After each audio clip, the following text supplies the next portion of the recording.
మరోవైపు బీజేపీ ప్రాథమిక సభ్యత్వానికి రాజాసింగ్ రాజీనామాను అధిష్టానం అన్ని విధాలుగా ఆలోచించి ఆమోదించిందని బీజేపీ రాష్ట్ర ప్రధాన కార్యదర్శి కాసం వెంకటేశ్వర్లు అన్నారు. గోషామహల్ ఎమ్మెల్యే పదవికి రాజీనామా చేయడం అనేది రాజాసింగ్ నైతికతపై ఆధారపడి ఉంటుందని అన్నారు. గోషామహల్ ఉప ఎన్నిక వస్తే తప్పక బీజేపీ పోటీ చేస్తుందని చెప్పారు.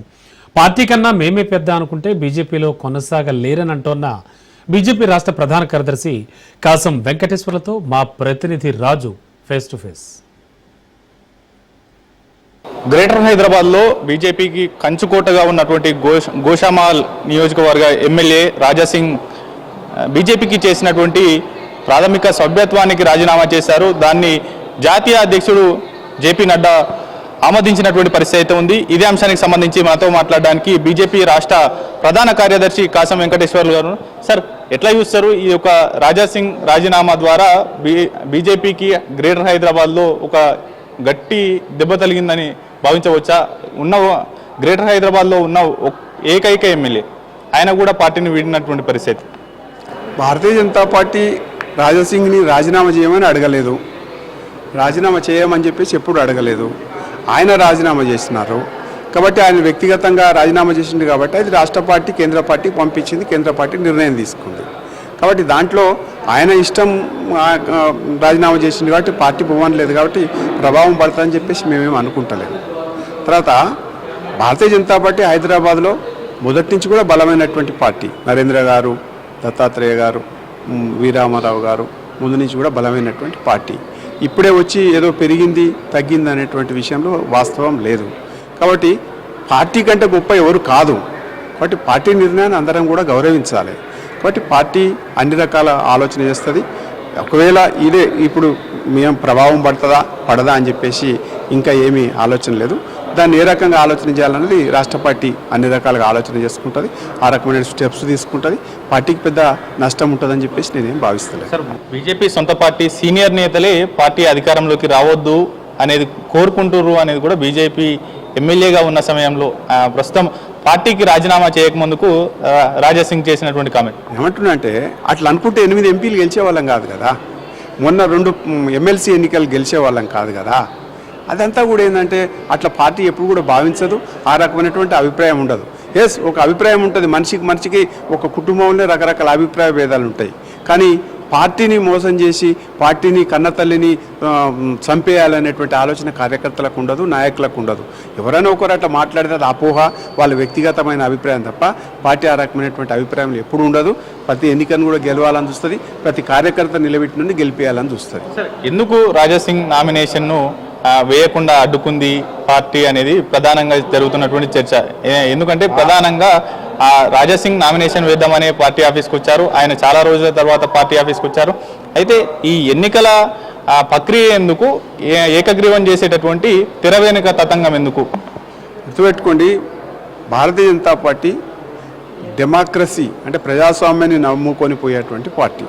ప్రజాస్వామ్య పద్ధతిలో వైడర్ కన్సల్టెన్సీ విస్తృత ఏకాభిప్రాయం ద్వారా అధ్యక్షుడిని ఎన్నుకుంటారు.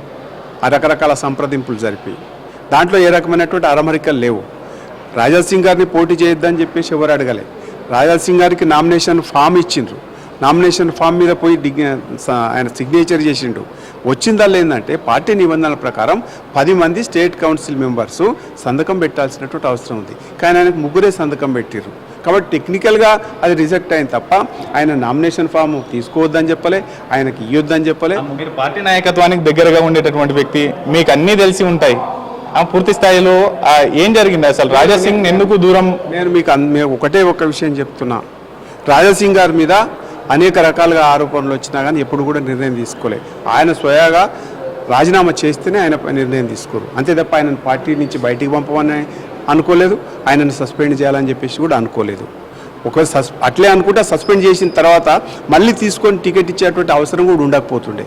పార్టీ సౌహృదయంతో ఆలోచన చేసింది కాబట్టే వాళ్ళ ఆయన సస్పెండ్ చేసినాక కూడా మన ఎన్నికల ముందు పిలిచి ఆయనకు టికెట్ ఇచ్చి గోషామహల్లో గెలిపించడం జరిగింది. Thank you so much sir. ఇది ఓవరాల్గా కాసం వెంకటేశ్వర్ గారు చెప్తున్నమాట. ప్రధానంగా అధినాయకత్వం ఎట్టి పరిస్థితుల్లో కూడా రాజాసింగ్ని రాజీనామా చేయమని ఎవరూ కోరలేదు. ఆయన స్వతహాగా రాజీనామా చేశారు. దాన్ని అధిష్టానం ఆమోదించింది అంతే అనేది కూడా వారు చెప్తున్నటువంటి మాటగా కనిపిస్తూ ఉంది. ఉప ఎన్నికలు వస్తే తప్పకుండా బీజేపీ కూడా పోటీలో ఉంటుంది అనేది కూడా వారు చెప్తున్న మాటగా ఉంది. కెమెరా పర్సన్ అమర్తో రాజు, రాజ్ న్యూస్, హైదరాబాద్.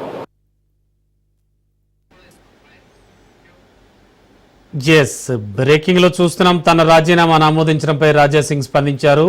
దేశ సేవా హిందుత్వాన్ని రక్షించడానికి 11 ఏళ్ల క్రితం బీజేపీలో చేరానని, బీజేపీ 3 సార్లు తనకు ఎమ్మెల్యే టికెట్ ఇచ్చిందన్నారు. తనపై నమ్మకం ఉంచినందుకు ఆయన బీజేపీకి కృతజ్ఞతలు తెలుపుతున్నానన్నారు. ఇక ఇదే అంశానికి సంబంధించి లేటెస్ట్ ఇన్ఫో అందించడానికి మా కరెస్పాండెంట్ రాజు సిద్ధంగా ఉన్నారు. రాజు, ఏం జరిగింది? యాక్చువల్లీ రాజాసింగ్ ఎటువంటి వ్యాఖ్యలు చేశారు? అలాగే తన రాజీనామాని ఆమోదించడాన్ని ఆయన ఎలా చూస్తున్నారు? రమణ బాబు, ప్రధానంగా బీజేపీ ప్రాథమిక సభ్యత్వానికి గోషామహల్ ఎమ్మెల్యే రాజాసింగ్ రాజీనామా చేశారు. ఈ జూలై 30వ తేదీన ఆయన బీజేపీ రాష్ట్ర అధ్యక్ష ఎన్నికలకు సంబంధించి నామినేషన్ దాఖలు చేసేందుకు ఆయన బీజేపీ రాష్ట్ర కార్యాలయాన్ని చేరుకున్నారు. అయితే నామినేషన్ ప్రక్రియకు సంబంధించి నామినేషన్ వేసేందుకు వెళ్ళగా నామినేషన్ వేసేందుకు 10 మంది రాష్ట్ర కౌన్సిల్ సభ్యులు మద్దతు ఉండాలనేది కూడా కేంద్ర బీజేపీ ఎన్నికల అధికారిగా ఉన్న శోభా కరంద్లాజే చెప్పినటువంటి పరిస్థితి ఉంది. అయితే ఆయనకు మద్దతు ఇచ్చినటువంటి 3 కౌన్సిల్ సభ్యులను కూడా బెదిరింపులకు గురి చేసి, ప్రలోభాలకు గురి చేసి వెనక్కి వెళ్లేటట్లు చేశారు అనేది కూడా ఆయన ప్రధానంగా బీజేపీ రాష్ట్ర కమిటీ మీద చేసినటువంటి ప్రధాన అభియోగం. అయితే ఈ నేపథ్యంలో ఆయన కీలకమైనటువంటి నిర్ణయం తీసుకున్నారు.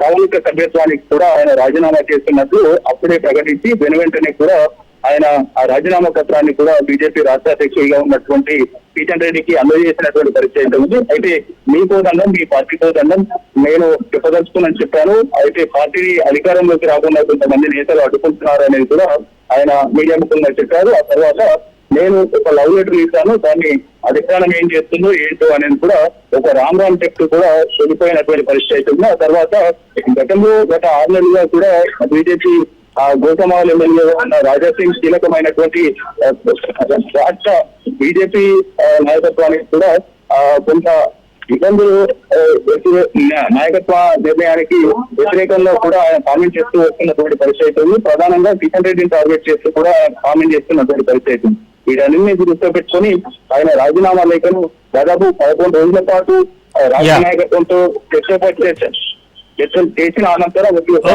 రాజీనామా ఆమోదాన్ని చేసినటువంటి పరిస్థితి అయితే ఉంది. ఈ ఆమోదం తర్వాత కూడా ఆయన కీలకమైనటువంటి కామెంట్ చేశారు. అయితే ఇప్పటి వరకు గతంలో హిందుత్వం మీద, అదేవిధంగా గోరకు సంబంధించి ఆయన చేసినటువంటి పోరాటాన్ని అదే అగ్రెసివ్నెస్ తో కొనసాగిస్తాను అనేది కూడా ఆయన చెప్పినటువంటి మాటలుగా ఉన్నాయి. అయితే కార్యకర్తలు ఎవరు కూడా కార్యకర్తలు ఇబ్బందులు పడవద్దు అనేది కూడా ఆయన చెప్పినటువంటి పరిస్థితి అయితే ఉంది.